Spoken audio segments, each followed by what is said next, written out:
ಜನರ ಕೂಗು ನ್ಯೂಸ್ಗೆ ಸ್ವಾಗತ. ನಾನು ಸುಜಾತ ಕೆಎಸ್.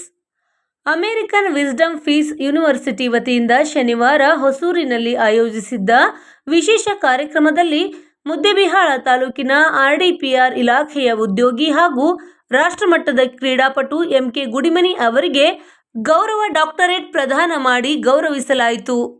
ಢವಳಗಿ ಗ್ರಾಮ ಪಂಚಾಯಿತಿಯಲ್ಲಿ ಸೇವೆ ಸಲ್ಲಿಸುತ್ತಿರುವ ಎಂಕೆ ಗುಡಿಮನಿ ಅವರು ರಾಷ್ಟ್ರಮಟ್ಟದ ವಿವಿಧ ಕ್ರೀಡಾಕೂಟಗಳಲ್ಲಿ ಸಾಧಿಸಿರುವ ಗಣನೀಯ ಸಾಧನೆಗಳನ್ನು ಗುರುತಿಸಿ ಕ್ರೀಡಾ ಕ್ಷೇತ್ರಕ್ಕೆ ನೀಡಿರುವ ಕೊಡುಗೆಯನ್ನು ಮೆಚ್ಚಿ ಈ ಗೌರವ ಡಾಕ್ಟರೇಟ್ ಅನ್ನು ನೀಡಲಾಗಿದೆ.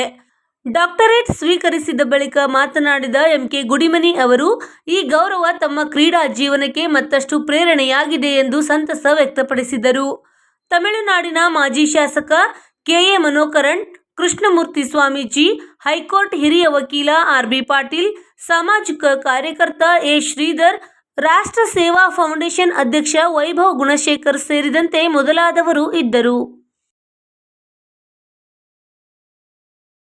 ಇನ್ನಷ್ಟು ಸುದ್ದಿಗಾಗಿ ನೋಡ್ತಾ ಇರಿ ಜನರ ಕೂಗು ಯೂಟ್ಯೂಬ್ ಚಾನಲ್. ಇದು ನಿಮ್ಮದೇ ಧ್ವನಿ.